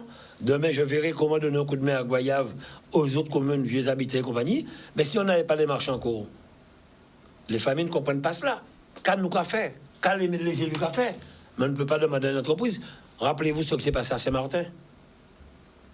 L'ancien président a failli y passer. Il a été au tribunal après Irma et Maria. On ne peut pas, on a envie. On ne peut pas faire du n'importe quoi. Parce que voilà, on est poursuivi pour actuellement, vite. On a envie d'y aller. Quand moi j'ai vu aujourd'hui, j'ai vu aujourd'hui au moins 1000 personnes à Rivière-des-Pères. Hein. Des gens qui sortent de partout, venez voir. Ce que j'ai vu aujourd'hui à Rivière-des-Pères et à Goyave, c'est inadmissible. C'est atroce. Mais les personnes qui sont bien, qui sont chez elles, qui se reposent, ça va le maillot. Hein. Moi, ça me touche. Ce sont des compatriotes, ce sont des Guadeloupéens. Ça me touche. Il faut les accompagner, il faut les aider. Et nous serons là tant qu'il le faudra. Et je le dis au maire, en votre présence, la région sera à vos côtés tant qu'il le faudra. Peu importe le montant qu'il devra mettre. On verra. on sera là. Vous avez parlé de l'eau. Oui. C'est pas le thème d'aujourd'hui, mais il ne faut pas aussi occulter la problématique de l'assainissement. Ça va devenir Oui. dans les années, et là c'est déjà le problème, un vrai souci. Et puis, je pense que faut que tout le monde s'implique parce que ça relève aussi de la santé publique à certains moments. Et là aussi, c'est de la responsabilité de tous, des collectivités, mais aussi de l'État. J'ai eu l'occasion de solliciter le préfet là-dessus. Il y a actuellement des structures qui sont censées assurer l'épuration de l'eau, qui ont des canalisations. Alors, on doit aussi faire son mea culpa. Je pense que si l'état de l'assainissement est là, c'est que pendant aussi des années, l'entretien n'a pas été fait comme il fallait. Les matériaux qui ont été utilisés n'ont pas été les bons. Et l'assainissement, c'est pour moi un vrai souci parce que il y a des eaux usées qui actuellement santé publique. sont, voilà, ça relève de la santé publique. Et là, voilà, il faut que tout le monde prenne ses responsabilités parce qu'il y a des eaux usées actuellement, on en connaît, sur la Basse-Terre, où l'eau, sur le sud Basse-Terre, se déverse directement dans la mer des Caraïbes. Avec le réchauffement climatique qui arrive, on risque d'avoir demain des plages qui ne pourront pas être utilisées alors que le développement économique, aller se baigner, c'est quand même aussi, je dirais, quelque chose d'important pour les Guadeloupéens, pour les touristes. Donc il y a toute une chaîne. C'est de la négligence. Il y a eu, il faut le dire aussi, un entretien des réseaux qui n'a pas été fait pendant des années. Il faut aussi qu'on soit aussi, qu'on fasse aussi notre mea culpa. Il y a derrière cette problématique qui peut avoir des incidences en termes de santé publique, et puis après avoir des incidences sur le développement économique de la Guadeloupe. Et je pense qu'il faut un vrai plan Marshall. C'est 1 à 2 milliards, des études ont été faites. Il faut que tout le monde s'y mette de façon à résoudre ce problème définitivement. Oui, assainissement et le montant. Voilà, 2 millions, voilà. Et je me demande si aussi une structure qui a été proposée, il faut qu'on réfléchisse aussi sur des chantiers d'une telle importance. Est-ce qu'on ne peut pas monter, ça a été évoqué, voilà, une opération d'intérêt national. Ça a été fait à Marseille, ça a été fait dans certaines grandes régions, où là, il faut que la solidarité aussi nationale joue, qu'on fasse confiance aux acteurs locaux, nous avons les compétences, et qu'on ne soit pas sur le court terme. On l'a dit, il ne faut pas faire sur le court terme, on est parti sur 10 ans. Voilà. Et donc, il faut un vrai plan Marshall. C'est ce qu'il faudra proposer, tout comme moi, en tant que président de la Fédé, mais ce n'est pas le sujet, je le proposerai pour la santé, notamment la santé hospitalière des Guadeloupéens. Là aussi, il faut se donner 5 ans pour pouvoir arriver à un niveau de soins qui soit celui dont la Guadeloupe a besoin. Thierry Panol et ensuite Alain Andrea. L'état de catastrophe naturelle pour la Guadeloupe. Je voudrais pouvoir faire savoir que ça ne coûte pas grand-chose à l'État, dans la mesure où il y a peu de personnes qui sont sinistrées. En sachant, Président, que quand l'État reconnaît cette intensité anormale sur un territoire donné, de par un agent naturel qui s'est manifesté, c'est la Caisse centrale de répartition, donc la CCR, qui est une boîte d'État, alimentée par les assureurs aussi, et c'est cette caisse qui, à l'occasion, ouvre les robinets, c'est-à-dire que les assureurs préfinancent les remboursements, mais il faut bien comprendre la chose suivante, à l'échelle de la Guadeloupe, préfinance quelques remboursements. Sur le plan de la métropole, 95% des propriétaires de biens, maisons, commerces, sont assurés. En Guadeloupe, on est sur du 16%. Donc il y a un grand cinéma qui est fait autour de la reconnaissance des 4 notes, mais il y a combien de personnes qui vont en bénéficier? Quelques automobilistes,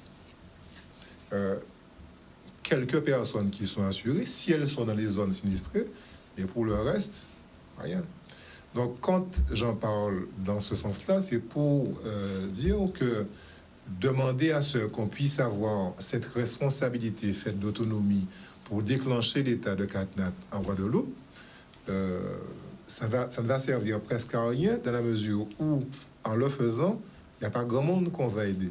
Et par contre, les collectivités majeures et les autres collectivités territoriales et communes agissent énormément par le canal social, et ça vous coûte beaucoup plus que ce que ça ne coûte à l'État. Donc, est-ce qu'à un moment donné, il n'y a pas lieu, à notre niveau, au niveau local, d'abonder un certain fonds qui serait un peu l'équivalent des fonds CatNat, mais si c'est les collectivités qui abondent le fonds, ça veut dire que c'est vous, c'est nous qui allons le déclencher sans rien demander à personne. Oui, mais ce qui veut dire, pourquoi on n'a pas cette possibilité? Voilà. Il y a des solutions. Alors évidemment, on ne pourra pas en parler là, je dirais ce soir, Mais il y a, en matière de responsabilité à prendre, si on peut en parler en termes politiques, il y a des solutions. Il y a des solutions qui sont de notre portée et qui nous permettraient de ne pas pleurnicher chaque fois pour dire à l'État, il faut reconnaître, sincèrement, pour les personnes qui sont assurées. Allez, Andrea. Oui, d'autant plus que nous savons tous que maintenant, la saison cyclonique, elle a augmenté d'amplitude. Donc, c'est maintenant 5 mois sur 12 que la Guadeloupe, en tout cas que l'ensemble du bassin caribéen est sujet à ces cataclysmes. Et que ce n'est pas une fois comme ça. Hein. Les dernières informations précisent quand même que nous nous dirigeons vers des périodes de plus en plus intensives, avec des phénomènes qui sont désorganisés. Alors, désorganisé, c'est un terme technique qui dit que quand le phénomène arrive, on ne peut pas le modéliser comme on le voudrait. Donc, Fiona n'était pas modélisée comme prévu. C'est pour cela que nous avons eu quelque chose qui a fonctionné en dents de scie et qui n'avait pas beaucoup de vent, mais beaucoup d'eau. Et beaucoup d'eau sans vent, c'est grave parce que quand il y a du vent, l'eau est vaporisée et ne touche pas le sol. Tandis que là, sans vent, ce sont des vents de 90 maximum km/h, la masse d'eau reste sur place, d'où le phénomène sans ampleur que nous avons eu. Deuxième élément que je voudrais emmener, c'est la position du CORECA sur l'information et la prévention.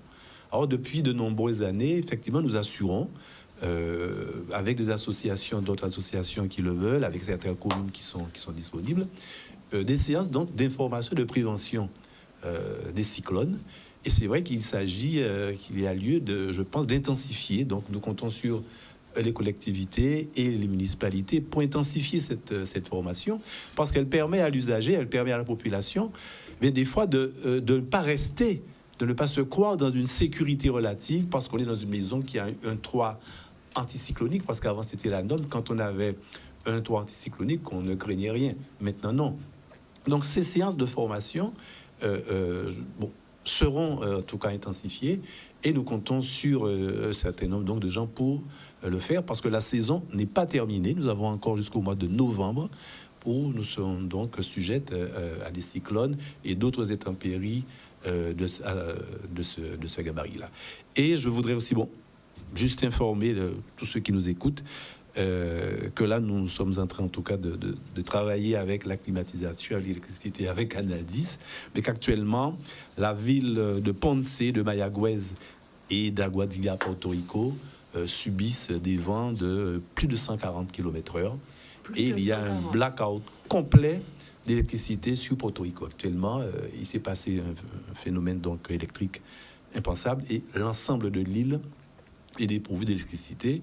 Et on pense également que Fiona se dirige vers La Romana, la ville de La Romana, Sanchez et Puerto Plata, en République dominicaine. C'est devenu ouragan maintenant. Ah oui. Ça renforce ça. Ah oui, il s'est renforcé et puis il a infléchi la courbe. Alors nous, la Guadeloupe a été vraiment épargnée. Vraiment, c'est encore un coup de chance. Mais une fois que le phénomène était passé en mer caribéenne, donc il y a eu de l'eau plus chaude et il a commencé à se réalimenter, à prendre de la vitesse et à prendre de l'ampleur. Donc actuellement, nous avons donc des îles qui subissent ce que nous avons beaucoup plus fortement que ce que nous avons subi il y a 48 heures. Ouais. Merci. Donc nous sommes arrivés quasiment au terme de cette émission et on fera un petit tour de plateau avec vous. Donc, est-ce qu'il y a un message à l'endroit de la population, Alain Andrea? Le message, c'est d'abord de se fier aux autorités, parce que il y a aussi beaucoup d'informations contradictoires, de fake news qui circulent. Je dis aux gens, non, il faut être raisonnable et à d'autres personnes de ne pas profiter du malheur des gens pour répandre un certain nombre donc, de fausses nouvelles. Donc, s'en tenir à l'essentiel. Et le CORECA est donc disponible et les gens savent comment nous joindre. Ils peuvent joindre le CORECA et dire dans quelle mesure... Alors, je ne l'ai pas de mémoire. Je suis désolé, je n'ai pas de mémoire. Mais il y a donc un réseau. Et surtout, nous souhaitons que vous identifiez un service, un endroit, pour que le CORECA puisse renvoyer un certain nombre ou d'éléments, de produits pour qu'il n'y ait pas quelque chose d'anarchique. Nous souhaitons que ça soit quand même organisé et que les collectivités prennent le rôle centralisateur à cœur, donc que ça soit la mairie de Basse-Terre, que ça soit la région, voilà, pour que nous puissions Julien, si on voit tout à fait, puisqu'il ne s'agit pas de faire de n'importe quoi. Je vous rappelle qu'il y a des malades qui, sans électricité et sans eau, eh bien, ont des matelas spéciaux qui ne fonctionnent pas au moment où nous parlons. Docteurs, ont des gens qui ont du matériel médical à demeure, que ce soit des pompes, un certain nombre de choses, qui ne fonctionnent pas au moment où nous parlons. Et là, nous n'allons pas attendre la semaine prochaine pour réarmer le système médical. Il y va de la vie de gens actuellement. Ne rajoutons pas d'autres drames à la crise, d'où cet appel vraiment solennel de solidarité guadeloupéenne, traditionnelle, et ne pas rester là, dans des incantations. Non, voilà. Merci. Avant de passer la parole à Thierry Panol, un communiqué qui nous arrive du rectorat, donc réouverture des écoles et établissements scolaires suite au passage de la tempête Fiona, qui a durement frappé la Guadeloupe dans la nuit de vendredi à samedi. Certaines zones, notamment de la région bastérienne, ont été particulièrement touchées. Et à la suite de la réunion qui s'est tenue ce jour entre le rectorat, les collectivités et la préfecture, la rectrice de la région académique, le président du conseil régional, le président du conseil départemental, le président de l'association des maires et la représentante de l'enseignement agricole et le préfet informent que les écoles, collèges et lycées de la Guadeloupe continentale, de la Désirade et des Saintes seront ouvertes demain lundi 19 septembre afin de permettre la remise en état des locaux. Il s'agira donc de procéder au nettoyage, à la vérification de l'état des bâtiments, des équipements et des réseaux en lien avec les services techniques des différentes collectivités. Ainsi, l'accueil des élèves se fera le mardi 20 septembre, conformément aux emplois du temps, sauf situation particulière qui donneront lieu à une information spécifique.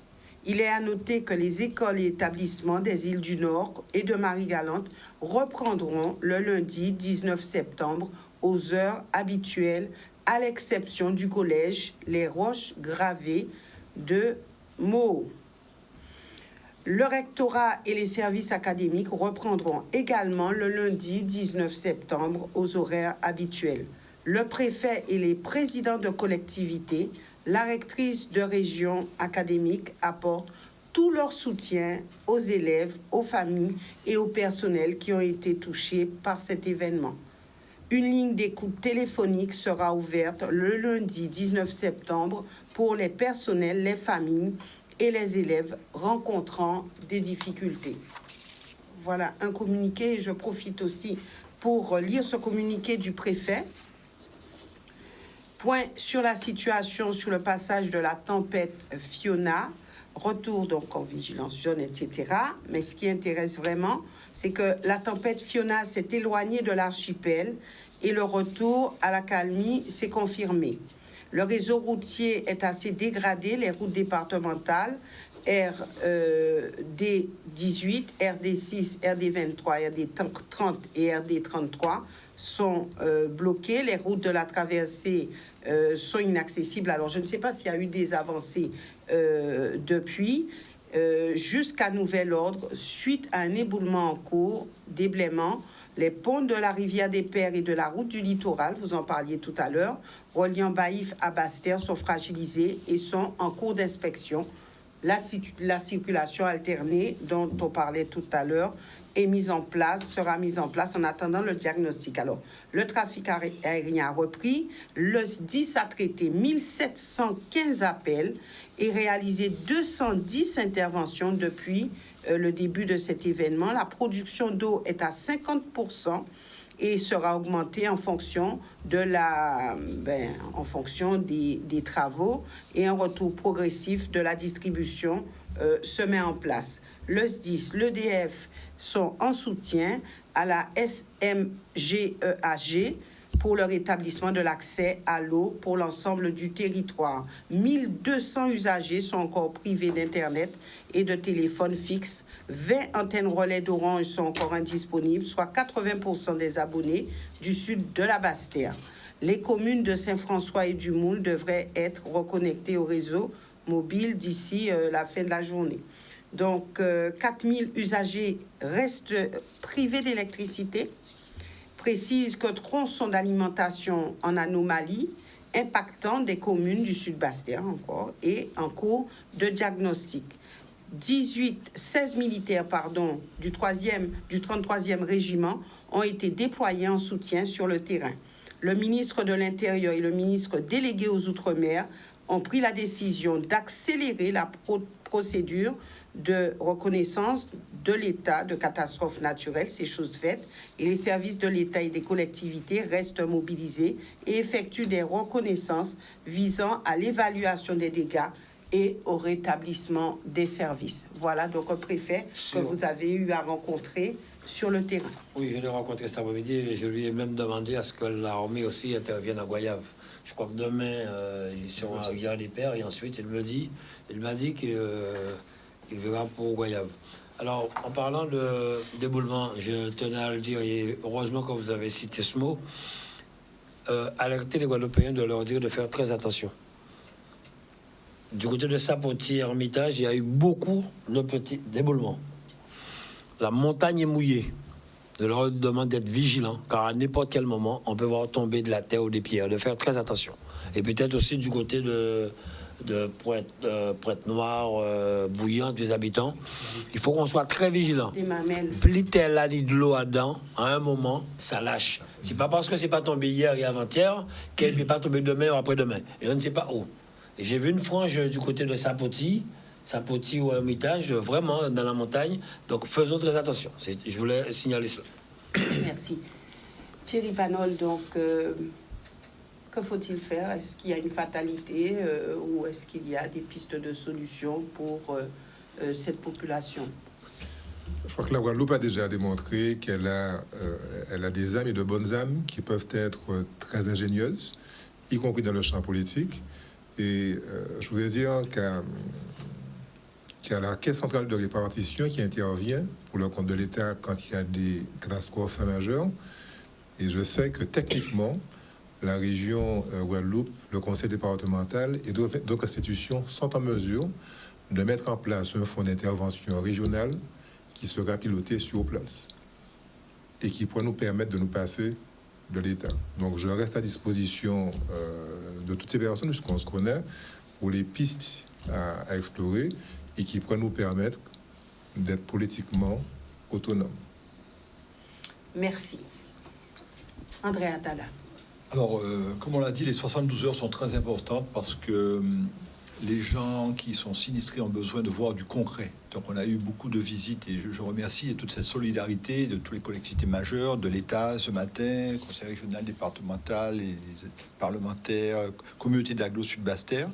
D'où l'importance de mettre rapidement ce qu'on a fait avec l'ensemble des partenaires, parce qu'il faut qu'on arrive assez rapidement à ce que les personnes retrouvent un semblant de vie normale. Les gens commencent déjà à être épuisés. Je remercie toutes les équipes, certains élus, l'élu du quartier, l'élu responsable du CCAS, l'élu responsable de la sécurité. Depuis 2 jours, n'ont pas dormi. Mon directeur de cabinet qui est avec moi n'a pas dormi depuis 48 heures parce qu'il fallait rester sur place avec la cellule de crise qu'il y a. Donc la fatigue commence à se faire sentir, mais nous sommes là, au combat. La priorité pour moi, c'est effectivement dégager, comme on dit, les accès.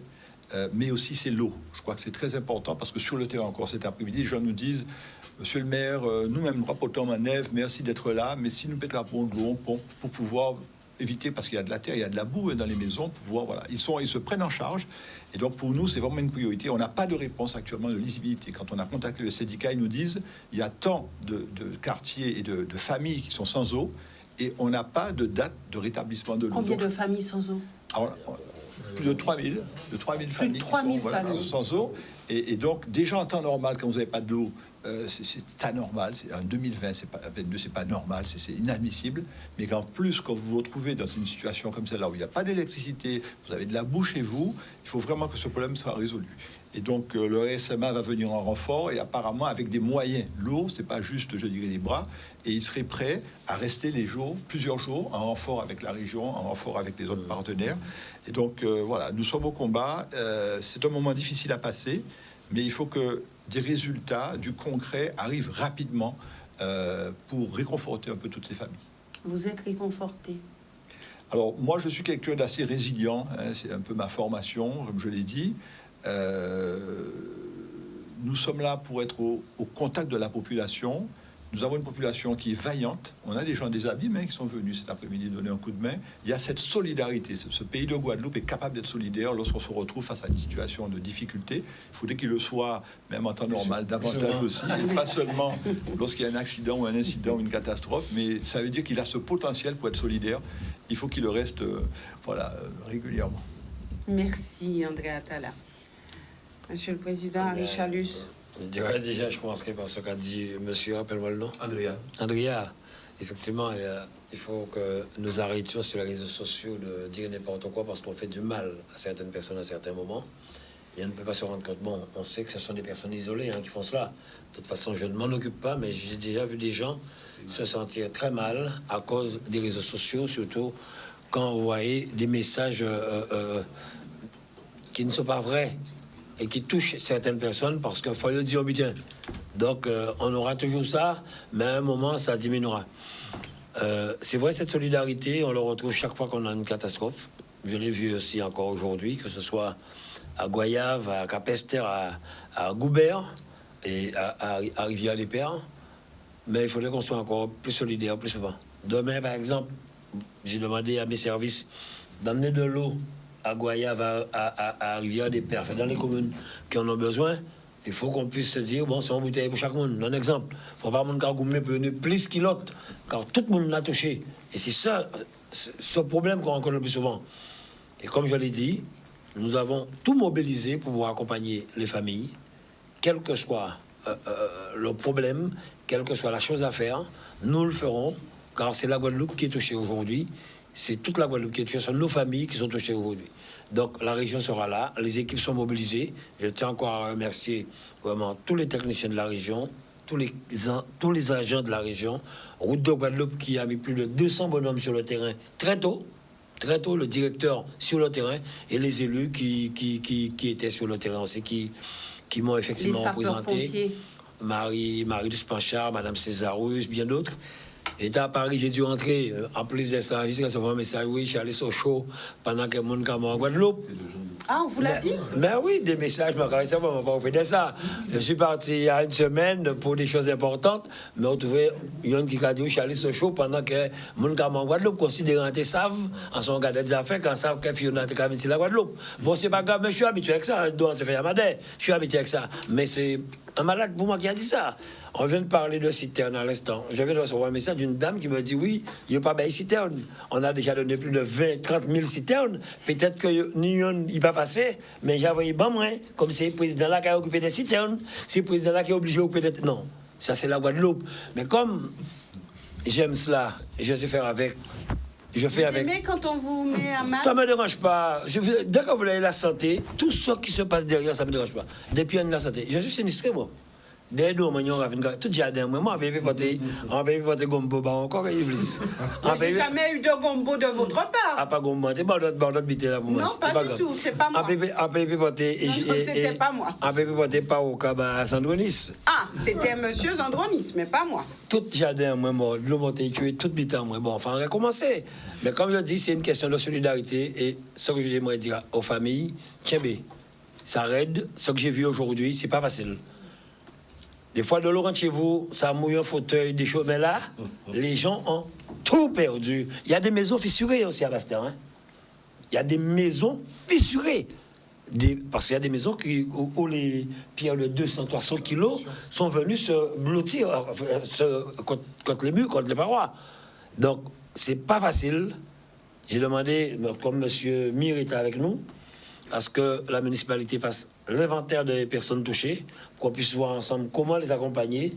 Mais on va accompagner ces familles. Il faut réunir Mébayo à Casayo, il faut réunir Lumière, il faut que les l'école, il faut ni sac. On fera Vous tout ce avez qu'il eu faut. des témoignages lorsque vous êtes Ah oui, parti j'en ai là-bas? eu plein, plein. Je suis arrivé à 14h, à 15h, j'étais déjà à Basse-Terre et je suis parti à 19h pour venir ici. Qu'est-ce Voilà. que les gens vous disaient? Qu'est-ce qu'ils vous Ils sont demandaient? contents de voir Chalus. Ils sont contents de voir nous là. Je sais pas pourquoi, hein, mais ils étaient très contents parce qu'ils savent que quand je dis je fais, je fais. Donc ils savent que les choses ont changé. À la preuve en est, comme je l'ai dit, il y avait combien de camions que tu as vu? Au moins 5 camions, 4 pelles. Tout de suite, hein, j'ai dit de mobiliser. J'étais en France, j'ai eu trois réunions avec mes services pour leur dire vous mobilisez toutes les entreprises qui ont des marchés, vous les mettez sur le terrain pour aider la population. Et l'entreprise d'été aujourd'hui a commencé. Je tiens à les féliciter parce qu'en plus, ils ont emmené une palette d'eau pour la population et une centaine de repas. Et demain, j'ai demandé à ce qu'on puisse mettre de l'eau à Goyave, à Basse-Terre, des palettes d'eau. On a des marchés pour apporter de l'eau pour les familles. C'est Et- l'entreprise qu'on avait bloquée la veille. Heureusement, il est déjà là. Ah, d'accord. Oui. Et si nous trouvons, je le dis, hein, dans les entreprises qui ont des marchés, parce qu'on l'a déjà crié moi aussi, mais on fait fonctionner les marchés, le marché public, qui ont des voitures équipées de Karcher pour donner un coup de main aux familles, pour laver leur maison, on le fera aussi. Parce que là, on n'a pas un terrain qui s'est c'est toute là même. Je vous ai montré les photos. Hein. Il y a eu des photos, 2 mètres d'eau dans les maisons. Alors, ce que j'ai vu à Goyave aujourd'hui, hein, du côté du pont de Goyave, là, alors, si les gens ne sont pas accompagnés, ils vont baisser les bras. Non, ça c'est inadmissible. Il faut les accompagner. Et on sera là pour ça. Alors demain, je vais à Baïf. Vieux habitants, je fais le nord parce que je crois que M. Cholette a tout perdu. Ça fait chaud là. Café Cholette, ils ont tout perdu, alors j'irai les rendre visite. Demain, enfin, je vais faire le tour demain parce que aussi, je crois que le pont de Baïf est fragilisé aussi, le pont après la station essence. Alors, c'est surtout le pont de Baïf qu'on appelle le pont de Rivière des Pères, d'ailleurs. Non, pas celui-là, je parle. Hein. Non, non. Je parle dans le bourg même. C'est ça. Et là, ça va nous poser problème parce que. Voilà, c'est à Le Baïf. pont de Rivière des Pères, où tu parles, oui, j'étais, il y a une voie qui circule seulement. Le pont de Mabouya. Mais je parle du pont, voilà. Le pont de Mabouya, il paraît que le pont est fragilisé aussi. Mais là, je viens d'avoir route de Guadeloupe. En fait, le pont qui est juste à côté de Sobi-Pneu, donc entre Baïf et Basse-Terre, pour l'instant, il est complètement bloqué, pas à une voie. Et celui de Calbassier, on peut passer avec une seule voie. Donc, on va être d'où l'importance de bien dégager Rivière des Pères, déjà pour les citoyens. Non, mais je suis passé sur le pont, il y avait une voie qui circulait. Hein. Oui, c'est ça. Il y a une voie du côté de Calbassier. Non, les deux ponts. Je reviens de là. Est-ce que Ouais, des c'est moi, études c'est- ont été faites et- pour savoir si on peut utiliser quand même les c'est moi ponts? le président de Guadeloupe. Oui, non mais Non, il y a une voie. Ils ont bloqué la voie de droite Oui. avec les deux endroits. Calbassier, c'est la voie de droite, il y a le trou. c'est ça. Et le pont de Rivière des Pères avant, le pont de tournant, De droite. c'est aussi la droite qui est bloquée. On passe à gauche, mais il y a des feux. On a mis des feux. On va voir ça. Parce qu'à Oui. Sobi-Pneu, d'après les infos que j'ai, le pont semble, on va faire une À expertise. quelle heure quand tu as eu ça? Là, je viens d'avoir ça, ça a été fragilisé et ils se demandent si on va pas faire une solution transitoire. Oui, mais quand on aura fini de l'autre côté, ce qu'on avait vu, C'est ça. pour Donc, on va désenclaver. passer par Rivière des Pères. Voilà, On va du être côté de la obligé piscine, passer- là. Voilà, on va être Ok. obligé de passer par là pour la circulation, ce Et qui le va pont- et le pont de poser de Baïf. gros problèmes pour accéder à Bastille. Mais c'est une solution qu'on a vue, nous, avant Fiona, on avait vu ça pour pouvoir désenclaver un peu Rivière des Pères. Tout à fait. Et on sera obligé d'accélérer les travaux, bien que j'avais dit, balancer tout de suite. Hein. C'est ça. Mais Fiona a tout démonté. Voilà. En espérant qu'on Et le n'aura pont- pas la petite sœur de Fiona. Voilà. Et le pont de. Tu parles de Mabouya là, il paraît, effectivement. C'est Mabouya qui- De ce côté-là. Et les personnes qui habitent après ont tout perdu, il paraît. Ils ont gonflé, hein. Voilà, demain j'irai les voir. Je fais Baïf, les habitants bouillants, Pointe-Noire, cette chose. Donc là, il vous rassurer les gens. Ah oui, Vous êtes ah oui, là ah en oui, tant que ah région, vous êtes aux côtés de. On va déprogrammer, s'il le faut, certaines choses pour accompagner la population. Voilà, Ça, et vous ça- rassurez aussi le maire de Basse-Terre. Non, mais la mère, c'est qu'il peut compter sur Harry Jalus. Et en plus, comme je l'ai dit depuis très longtemps, c'est mon cardiologue. Alors, il prend soin de moi bien pour que je puisse être debout. Merci, merci. Et merci aussi à vous d'être venu. Et juste, vous l'avez dit, j'ai oublié. Je parle au nom de 3 personnes qui sont là pour nous parler. Les pompiers, la gendarmerie, tout le monde, les forces de l'ordre. On remercie tout le monde car tout le monde était sur le terrain après cette tempête pour accompagner les Guadeloupéens. Merci, merci. Au nom des 4 personnes qui sont là, 3 personnes, on dit merci à tout le monde. Pour ne pas oublier, merci à tout le monde qui est sur le terrain. Voilà. Voilà. Et aux bénévoles aussi qui étaient là. Tout le monde, la presse, tout le monde. Merci d'être venus sur ce plateau. Merci aussi à vous, téléspectateurs, de nous avoir suivis. Nous nous retrouvons demain avec une émission politique sur ce plateau. Il y aura Christian Baptiste, député de la Guadeloupe. Excellente soirée.